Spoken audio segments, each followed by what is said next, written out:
Oi, pessoal, graça e paz. Como é que você tá? Tá tudo bem, né? Então, hoje nós vamos falar de um evento importantíssimo na palavra de Deus. A conversão de Saulo de Tarso, né? A conversão a Jesus Cristo do grande apóstolo Paulo.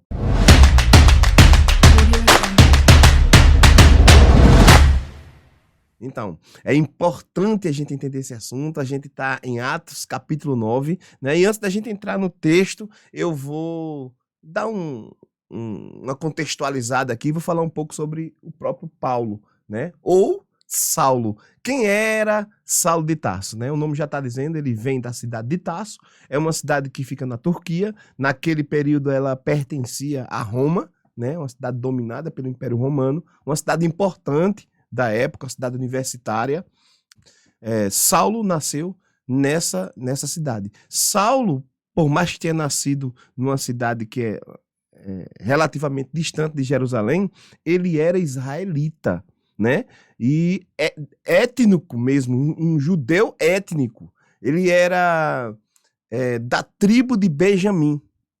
Por ser da tribo de Benjamim, é natural que ele fosse daquela região ali próxima a Jerusalém, porque essa era a região de Benjamim, bem juntinho ali de Jerusalém.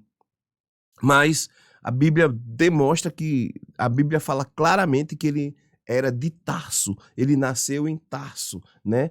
E possivelmente ele veio ainda jovem para Jerusalém, porque o texto de Atos fala que ele foi criado ali. Inclusive, ele mesmo diz que ele foi ensinado, criado aos pés de Gamaliel, que era vamos dizer assim, um mestre importante ali, né, bem conhecido na cidade de Jerusalém. Então, Paulo deve ter vindo, né, a Jerusalém muito novo.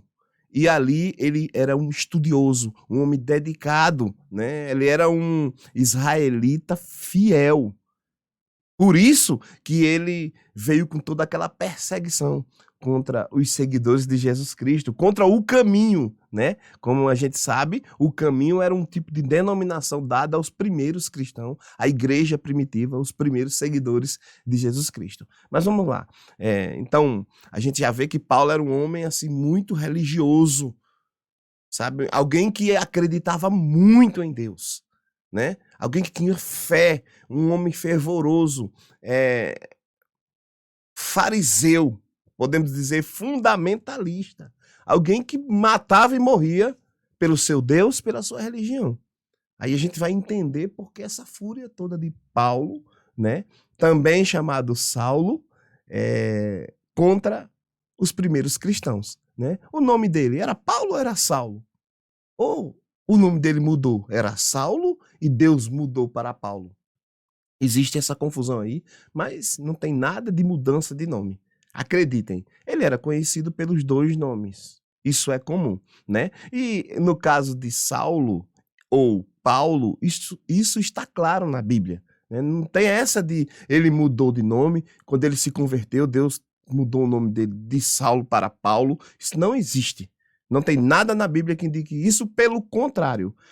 Vamos ler aqui Atos, capítulo 13, versículo 9. Olha o que o texto diz. Todavia, Saulo, que também se chama Paulo, cheio do Espírito Santo e fixando os olhos neles, disse. E aí o texto continua. Ou seja, na verdade, Atos capítulo 13, versículo 9, deixa claro para a gente que Saulo também se chama Paulo. Esses dois nomes, a gente consegue ver historicamente que Saulo é um nome hebreu. É um nome ligado ali ao povo de Israel. Saulo, esse nome vem de Saul, o mesmo nome, com uma mudança, assim, uma pequena mudança, mas Saulo é um nome hebreu.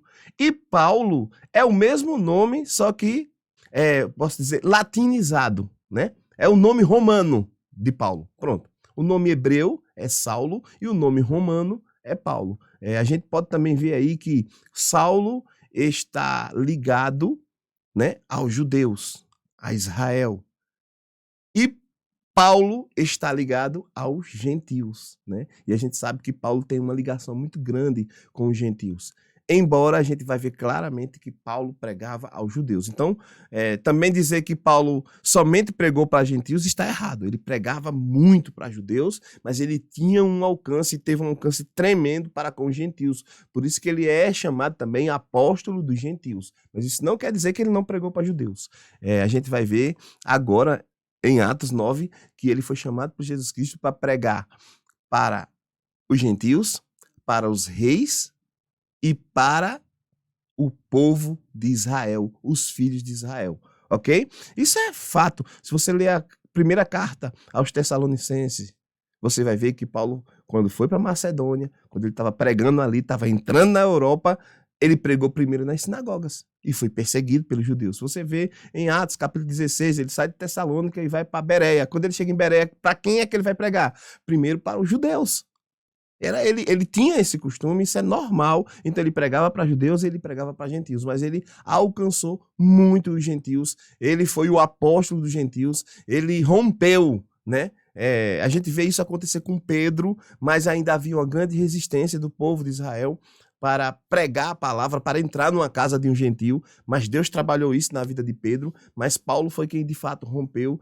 Paulo foi levantado mesmo por Jesus Cristo para pregar para os gentios, mas também pregava para os filhos de Israel e pregou para os reis também. A gente vai ver isso já já. Ok? Então, a gente já deu uma contextualizada aqui sobre a vida de Paulo, né, sobre a história dele ali, e agora a gente entra no texto.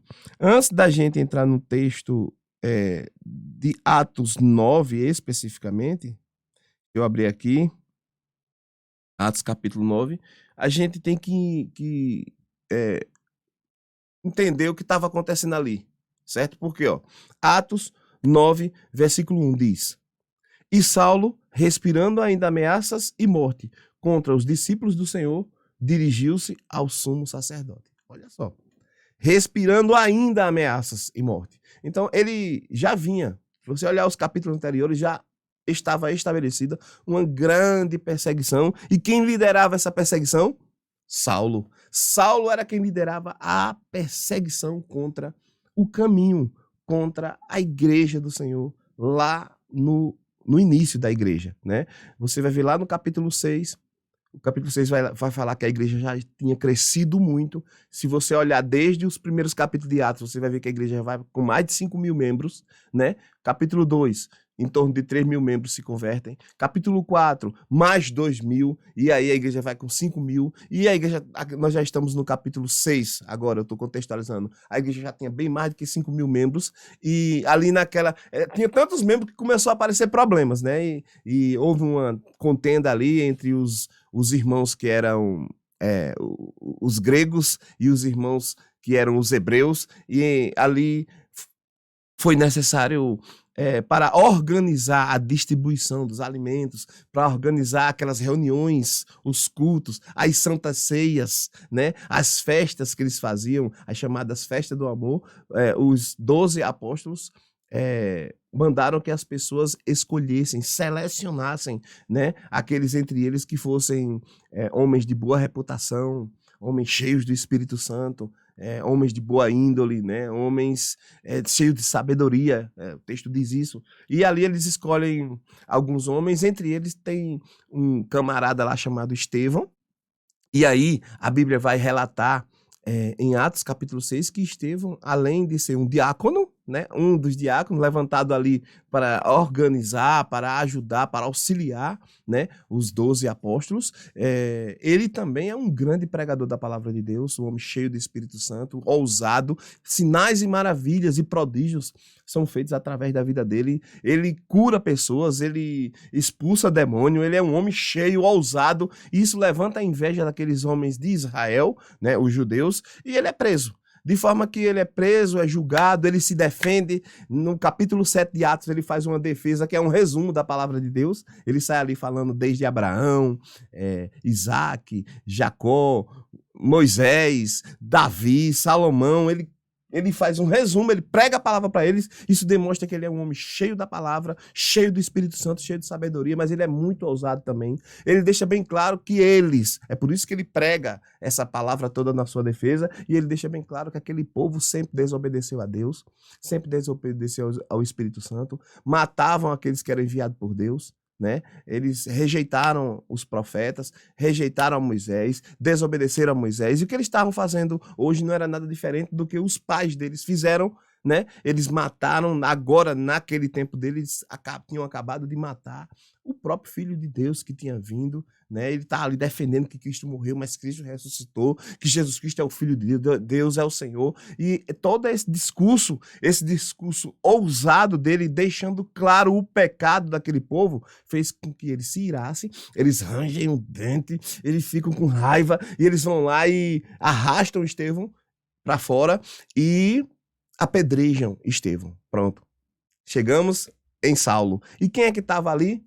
Não estava apedrejando, mas estava ali cuidando das capas, né? Deixaram as capas deles aos pés de Saulo, né? Eu costumo brincar, eu acho que Saulo fez, não, deixa a capa aqui para vocês poderem apedrejar Estevão mais confortavelmente, né? Para não ficar muito suado, né? Eu sei que ele estava cuidando das capas desse povo, enquanto eles ferozmente matavam, martirizavam Estevão, que foi o primeiro mártir da igreja, né? Um homem que morreu por Cristo, deu sua vida por Cristo, né? E Saulo aparece nesse contexto ali. Então isso é capítulo 7. No capítulo 8, você vai ver que Saulo levanta uma grande perseguição. Uma grande perseguição que faz com que os primeiros cristãos se espalhem pelas regiões da Judéia e por Samaria, aquilo que Jesus Cristo tinha deixado como ordem para ele. Vocês serão minha testemunha, primeiro em Jerusalém, na Judéia, em Samaria, até os confins da terra. Então, nesse momento, nesse contexto, eles se espalham por causa de uma grande perseguição que começou em Jerusalém. Quem foi que liderou essa perseguição? Saulo de Tarso. Ele era feroz, ele arrastava as pessoas, está lá no capítulo 8, versículo 3, versículo 2, versículo 3, você vai ver que ele arrastava as pessoas de suas casas e prendiam, quando sabia que eram cristãos, que pregavam o nome de Jesus, né? No capítulo 8 vai ficar bem claro o quanto Saulo perseguia a igreja. E é nesse contexto que a gente entra no capítulo 9. O capítulo 9, como eu disse agora, inicia no versículo 1 dizendo que Saulo, respirando ainda ameaças de morte contra os discípulos do Senhor, dirigiu-se ao sumo sacerdote. Para quê? Então a gente vai ver isso agora a partir do versículo 2. Capítulo 2 diz o seguinte: e pediu-lhes cartas para Damasco, para as sinagogas, a fim de que se encontrasse alguns deste caminho, está se referindo aos seguidores de Jesus Cristo, né? Caminho sempre se refere aos primeiros cristãos, a primeira igreja, quer homens, quer mulheres, os conduzisse presos a Jerusalém. Então, foi autorizado a Paulo perseguir os cristãos, né? Ele pediu essa autorização e ele queria sair procurando por eles, por onde eles fossem. Por quê? Como a gente sabe, eles se dispersaram. Ele começou a perseguição em Jerusalém. No capítulo 8 você vai ver isso. Apenas os 12 apóstolos ficaram em Jerusalém e os cristãos se espalharam. E isso é interessante. A perseguição não fez com que eles parassem. A perseguição fez com que a igreja crescesse. Porque os cristãos agora não estavam pregando só em Jerusalém. Não estavam testemunhando de Jesus Cristo só em Jerusalém. Eles estavam testemunhando nas cidades ao redor, né? E Paulo se dirigiu a Damasco, né? Para prender, para abafar, para acabar com essa pregação do evangelho. A ideia era perseguição mesmo, era prender, era matar.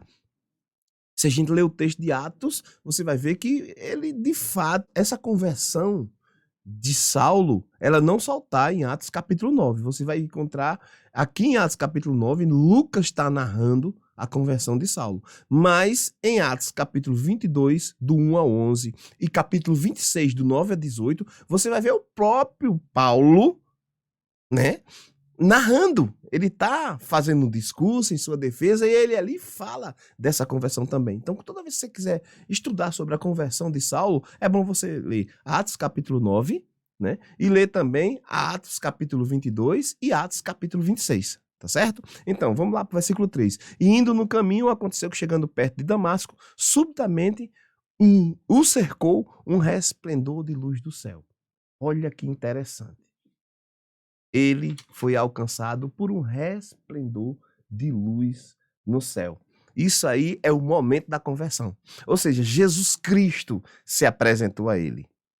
Vamos ver no versículo 4. E caindo em terra, ouviu uma voz que lhe dizia: Saulo, Saulo, por que me persegues? A voz de quem? De Jesus Cristo. Por que a gente sabe disso? Porque Saulo, né, nesse momento ele não sabia. Ele viu a luz, talvez pensasse que foi um anjo, né? Ele não sabia quem era.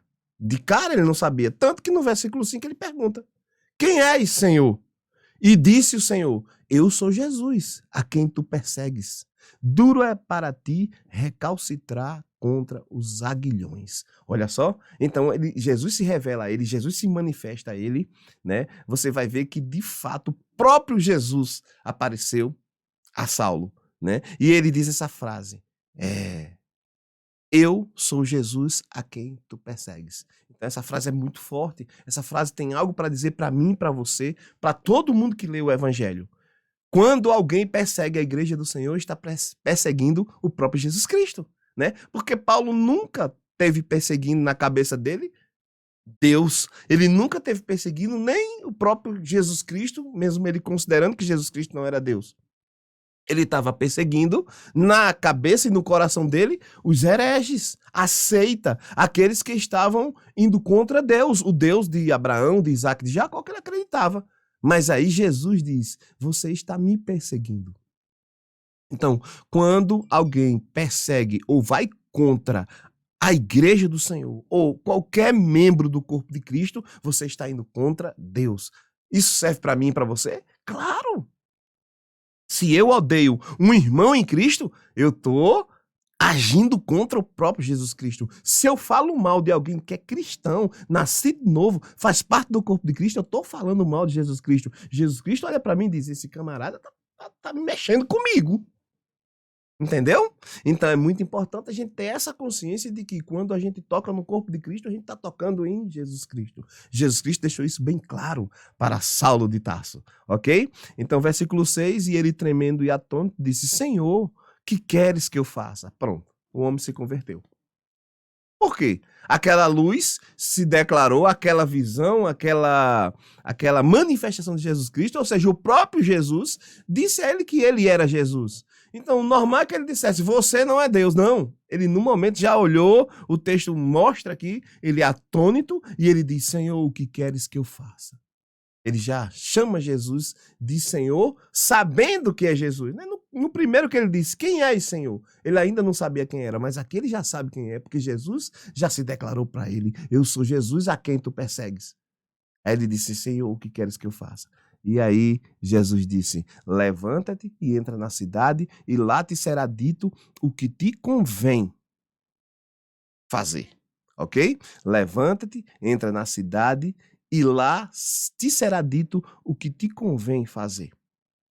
Versículo 7. E os homens que iam com ele pararam espantado, ouvindo a voz, mas não vendo ninguém. Olha, eu queria dar um destaque aqui para essa situação desses homens que ouviram a voz, para ninguém achar que a Bíblia está se contradizendo, certo?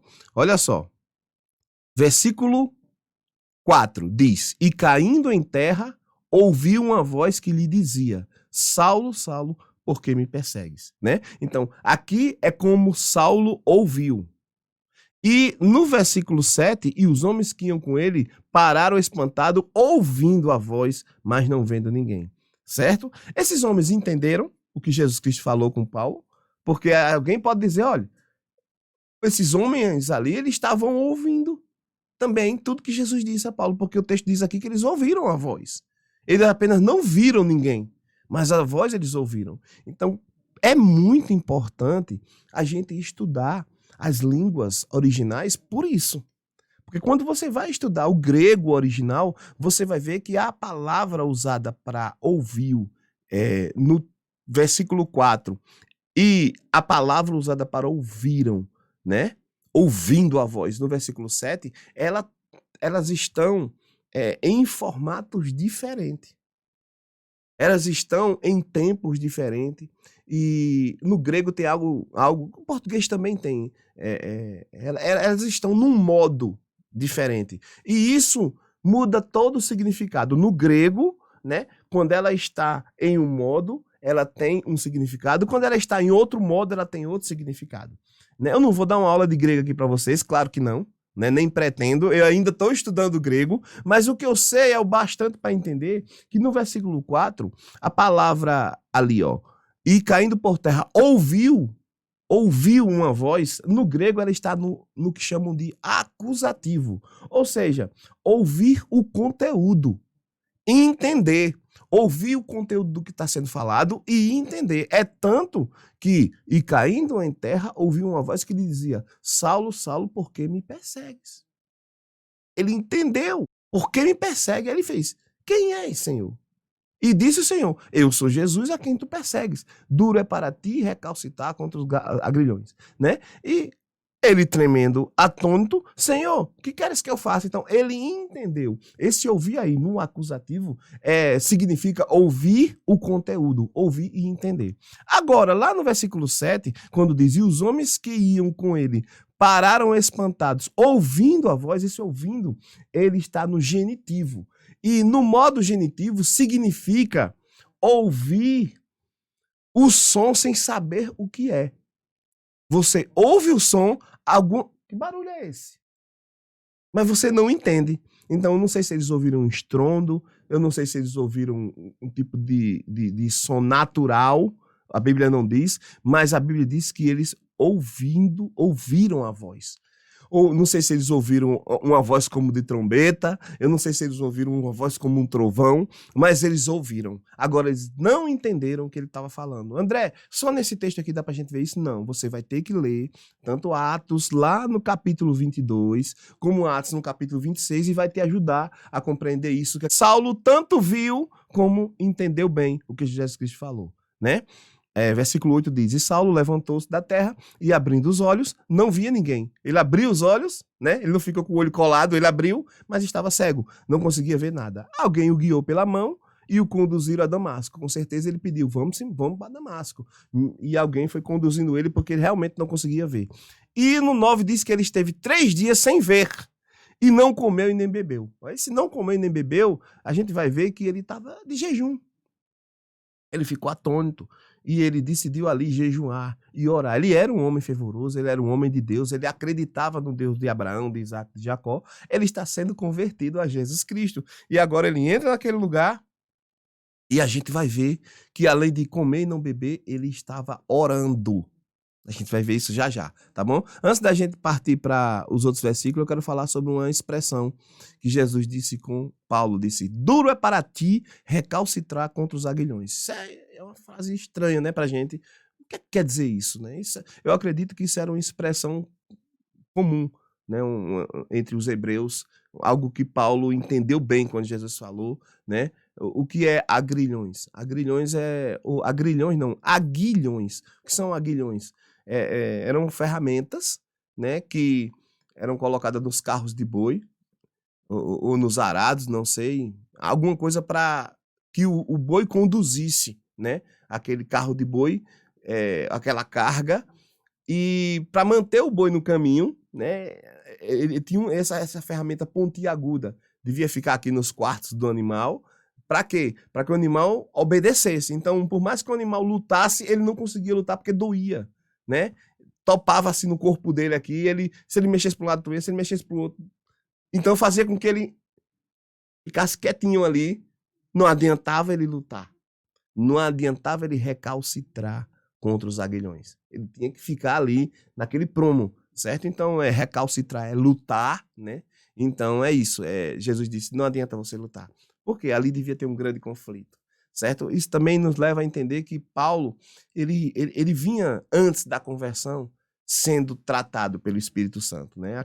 Ele presenciar a morte de Estevão, possivelmente aquilo ali mexeu com ele ficou ali olhando, as pessoas apedrejando aquele homem dizendo: não impute a eles esse pecado. Senhor, me recebe aí no céu. Então tudo isso mexeu com ele. Ele entrando de casa em casa, né, vendo aquelas pessoas que não estavam fazendo nada de mal, pessoas que estavam servindo a Deus, pessoas que queriam que Jesus Cristo era o Senhor. Tudo isso estava causando uma briga, uma luta. Ele estava recalcitrando contra os aguilhões, né? De forma que Jesus teve que se manifestar. Ele disse: você não adianta, você é meu. Você é meu, você é vaso escolhido, você é meu, e não adianta lutar, você é meu. É isso que esse texto quer dizer pra gente, entendeu? Então agora a gente vai lá pro versículo 10, pra gente ver aqui quando Jesus levanta Ananias para ir lá e orar por Paulo, impor as mãos, ele vai receber cura e receber o Espírito Santo. Amém? Então vamos lá, nós estamos em Atos capítulo 9, versículo 10, né? Vai aparecer agora outro personagem importantíssimo aí dessa história, Ananias, né? Versículo 10 diz: e havia em Damasco um certo discípulo chamado Ananias. Olha, e disse-lhe o Senhor em visão: Ananias. E ele respondeu: eis-me aqui, Senhor. Amém? Que massa, que lindo, né? Você vê um homem de Deus ali pronto para servir o Senhor. Eis-me aqui, Senhor. E no versículo 11, e disse-lhe o Senhor: levanta-te e vai à rua chamada direita e pergunta em casa de Judas por um homem de Tarso chamado Saulo, pois eis que ele está orando. Lembra? Ele estava lá sem comer, sem beber, e eu disse que ele estava orando. Então esse homem estava se consagrando, estava em jejum, ele não tinha tempo para comer, nem para beber, ele estava orando ao Senhor, né? Versículo 9 diz: e esteve 3 dias sem ver, e não comeu e nem bebeu, né? E versículo 12: e numa visão ele viu que entrava um homem chamado Ananias, e punha sobre ele a mão para que tornasse a ver. Ou seja, Deus deu uma visão a Saulo, nesse momento de comunhão e de oração dele, que viria um homem chamado Ananias. É interessante, olha, uma visão. Ananias recebe Jesus, Jesus está conversando com Ananias sobre o encontro que ele vai ter com Saulo, e ao mesmo tempo Saulo está tendo uma visão sobre um homem chamado Ananias que está chegando até ele. A gente vai ver isso acontecer outras vezes no livro de Atos com Pedro, né? Pedro e aquele centurião. Tanto Deus dá a visão para Pedro, como dá a visão para o centurião. Então Deus faz dessas coisas, viu? Acredite, né? Ele dá a visão, né? Ele te mostra o caminho, ele te mostra o que você tem a fazer. Agora preste atenção, nos dois casos, essas pessoas estão orando, se consagrando, totalmente focado num momento de muita intimidade com Deus. Isso é importante. Amém? Então, vamos continuar. No versículo 13, a gente vai ver Ananias, né? Ele traz uma resposta. Na verdade, ele traz um questionamento, né? Ele acha estranho, né? Esse homem de Jerusalém, esse Saulo de Tarso que vem de Jerusalém, esse camarada tem perseguido teus santos lá em Jerusalém, né? E é normal que ele tenha feito esse questionamento. Por quê? Porque ele sabia do que estava acontecendo. Pessoas que estavam fugindo de Jerusalém, chegando em Damasco, contavam a ele que tinha um furioso lá, prendendo, matando, perseguindo o povo de Deus, o povo da igreja do Senhor, né? E ele diz aí, né? Senhor, há muitos ouvi acerca deste homem. Quantos males tem feito aos teus santos em Jerusalém? E aqui tem poder dos principais sacerdotes para prender a todos os que invocarem o teu nome, né?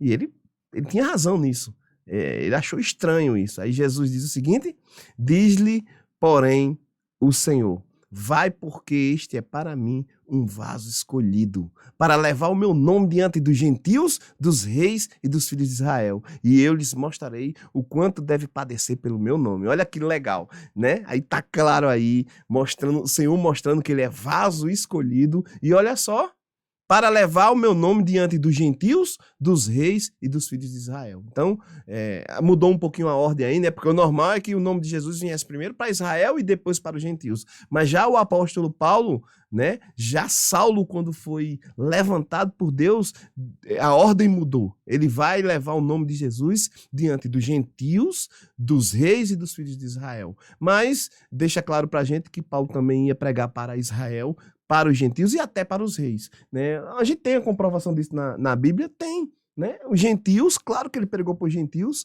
Paulo alcançou os gentios de forma maravilhosa e até hoje alcança, né? Mas ele pregou para reis? Onde é que tem na Bíblia que ele pregou para reis? Pregou. Lá no capítulo 26 de Atos, ele pregou para Herodes Agripa. Ele pregou para governadores, ele pregou para líderes, e ele pregou para o rei Herodes também. E possivelmente, né, isso aí é bem plausível entender, ele pregou também para Nero, para o grande imperador de Roma. Por quê? Porque ele é levado, por ser romano, cidadão romano, ele é levado a ser ouvido pelo imperador. E a gente vai ver isso também em Atos, no capítulo 27, né? Ali naquele encontro dele com Nero, que não relata a conversa, mas é muito provável que da mesma forma como ele fez com Agripa, segundo o rei Herodes Agripa II, ele também fez com Nero. Então ele pregou para reis. Sim, esse é um homem de Deus ousado e até hoje ele prega para reis e tem reis que se converteram e nações e o mundo inteiro. O mundo inteiro é alcançado pelo evangelho, pela palavra de Deus. Temos que lembrar que Paulo, ele escreveu simplesmente 13 livros de 27 do Novo Testamento. 13 livros dos 27 que tem no Novo Testamento, ok?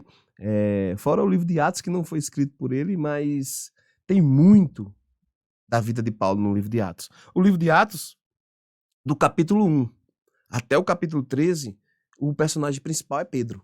Do capítulo 1 ao capítulo 12, vamos falar assim, do capítulo 1 ao capítulo 12, porque a gente vai ver tanto 10, 11, 12 ainda fala de Pedro. Mas do capítulo 13 até o 28, e a gente tem aí no capítulo 9 essa conversão, do capítulo 13 até o 28, o personagem principal é Paulo, é a vida de Paulo, é o evangelho de Paulo crescendo, avançando, e a igreja crescendo. É isso que acontece com o livro de Atos. Então, Paulo, de fato, é um personagem importantíssimo, e ainda é citado nas cartas lá de Pedro, né? Então, é o nome que a gente não tem dúvida.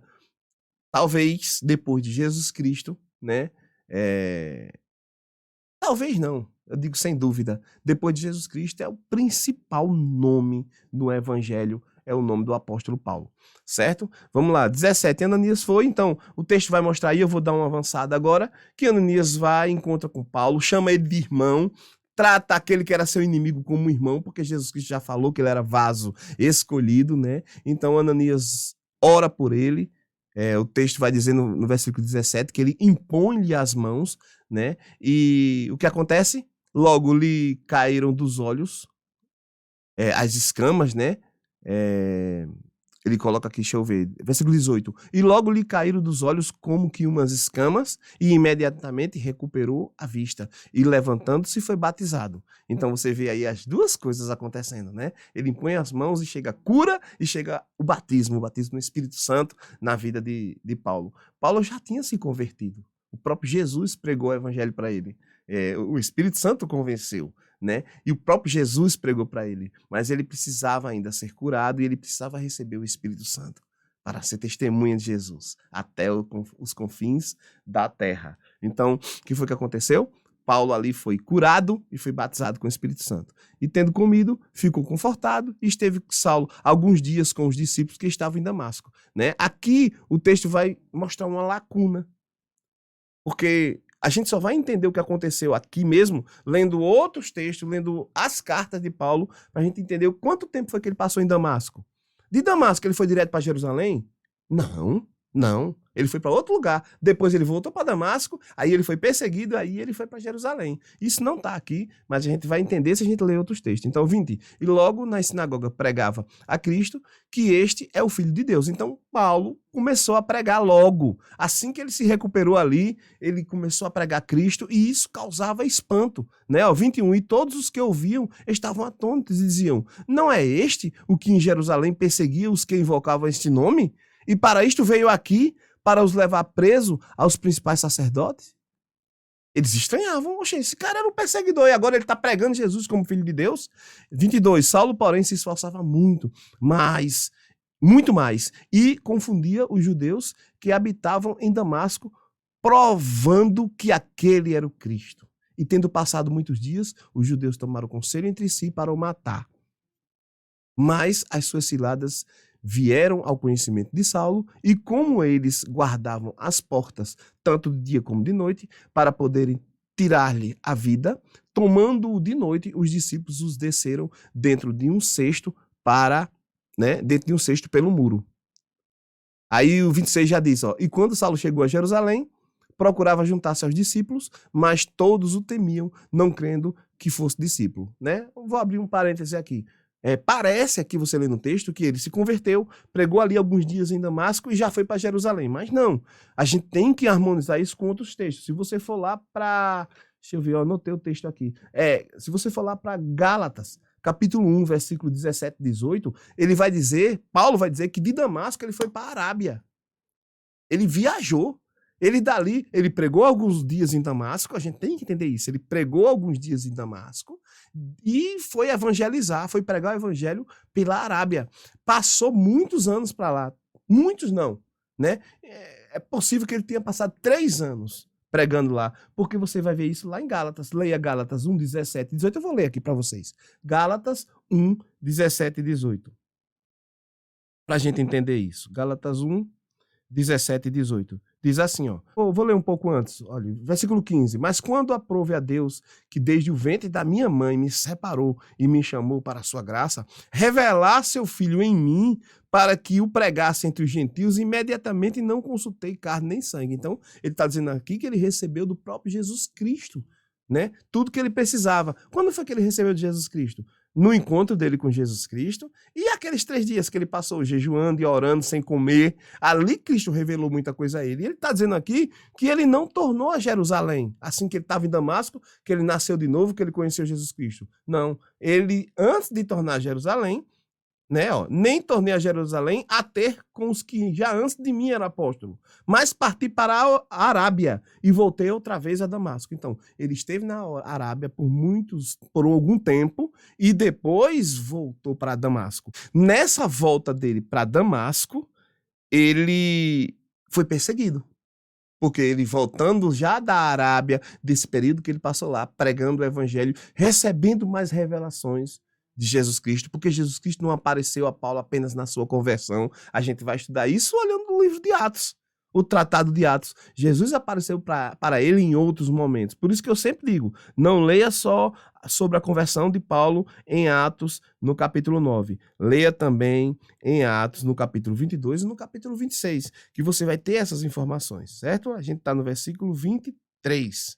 Né? Aí ele diz assim, e tendo passado muitos dias, os judeus tomaram conselho entre si para o matar. Então, dessa segunda vez que ele veio para Damasco, os judeus decidiram matá-lo, né? E o texto vai dizer aí que ele, no 25, tomando de noite, os discípulos desceram dentro de um cesto por um muro. Você também vai ter isso lá em 2 Coríntios, capítulo 11, versículo 32 e 33, né? Essa fuga dele nesse cesto, saindo por uma janela que tinha no muro e sendo descido por um cesto. É aí que ele foge, porque os judeus de Damasco queriam matá-lo, né? Eles não aceitavam, né? Eles esqueceram de quem era Paulo, né? E eles desconsideraram quem era Saulo de Tarso, e decidiram matá-lo, porque ele estava pregando o nome de Jesus, né? Versículo 26, ele chega a Jerusalém, o texto diz que ele procurava juntar-se aos discípulos, mas todos o temiam, não crendo que fosse discípulo. Aí aparece outra figura, Barnabé,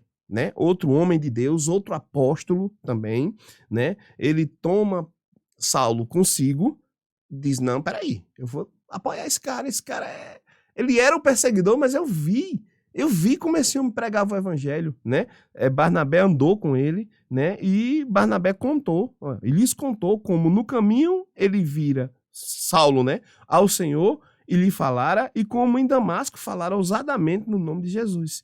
E andava com eles em Jerusalém, entrando e saindo. Então, Saulo aí agora estava andando junto com os discípulos, entrando e saindo. Pelo texto de Gálatas, ele passou 15 dias ali com Pedro, né? Talvez pegando algumas instruções, recebendo informações da estrutura da igreja. Afinal, ele estava com a diretoria. Afinal, ele estava com aqueles que eram os apóstolos ali, o ministério, aqueles que ficavam ali em Jerusalém, no centro da igreja, na sede da igreja. Então, Paulo ficou com eles 15 dias. Né?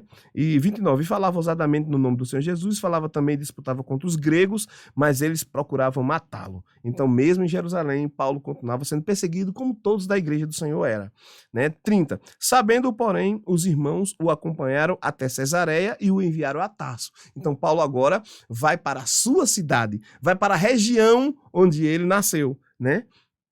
31. Assim, pois as igrejas em toda a Judéia e Galiléia e Samaria tinham paz e eram edificadas e se multiplicavam andando no temor do Senhor e consolação do Espírito Santo. O final desse capítulo 9 vai voltar a falar de Pedro, né? Vai mostrar Pedro fazendo curas, prodígios, realizando curas no nome do Senhor Jesus. A primeira pessoa que ele cura é um rapaz chamado Enéas, um homem chamado Enéas, na cidade ali de Lida, né? Esse homem jazia numa cama havia 8 anos e ele era paralítico, né? Isso que o texto diz, versículo 33. E disse-lhe Pedro: Enéas, Jesus Cristo te dá saúde, levanta-te e faz tua cama, e logo ele se levantou. E no 35 tem algo interessante, ó. E viram todos os que habitavam em Lida e Sarona, os quais se converteram ao Senhor. Então, Pedro aí alcança simplesmente as duas cidades inteiras alcançadas por Jesus Cristo, através da vida de Pedro, através tanto da pregação da palavra, como também de sinais e prodígios, os milagres acontecendo.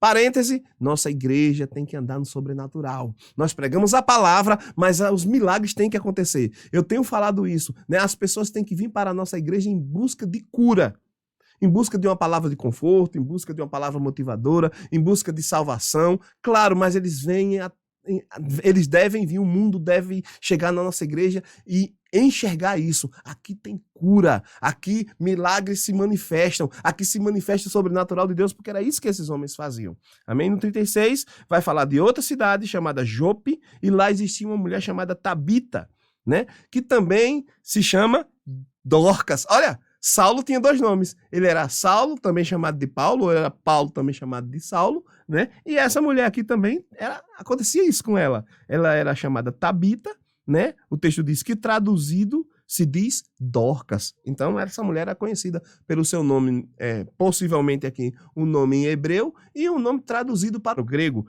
que traduzido se diz Dorcas. Esta estava cheia de boas obras e esmolas que fazia. Então, uma mulher de Deus, uma mulher cheia de boas obras. O texto vai dizer que ela fazia túnicas, né, roupas, né, e distribuía para os pobres. Com certeza, dentro desse contexto de uma igreja que todos dividiam tudo que tinham, essa mulher dividia seu talento e as pessoas eram presenteadas com roupas feitas por ela. Era uma mulher de condições, porque ela tinha que ter dinheiro para comprar o tecido e tinha que ter o talento para fazer as roupas e distribuir, né?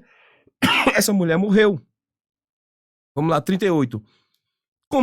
37. E aconteceu naqueles dias que, enfermando, ela morreu, e tendo-a levado, a depositado num quarto alto, né? Lida era perto, a cidade que Pedro estava, então acredita-se que chegou até Jope a informação que ele tinha curado aquele homem paralítico, então o pessoal corre lá, chama Pedro, e Pedro vem. 39. E levantando-se, Pedro foi com eles. Quando chegou, levaram ao quarto alto, onde estava o corpo, né, de Dorcas, e todas as viúvas o rodearam, chorando e mostrando as túnicas e roupas que Dorcas fizera quando estava com elas, né? No 40, Pedro manda todo mundo sair, pôs-se de joelho, orou, e essa mulher ressuscitou, né? Ele disse: Tabita, levanta-te. E ela abriu os olhos e, vendo Pedro, assentou-se, né? 41. E ele, dando-lhe a mão, a levantou e, chamando os santos e as viúvas, apresentou-lhe viva. Então, os santos aqui está falando da igreja do Senhor, os crentes, aqueles que criam em Jesus, né? Os santos somos nós.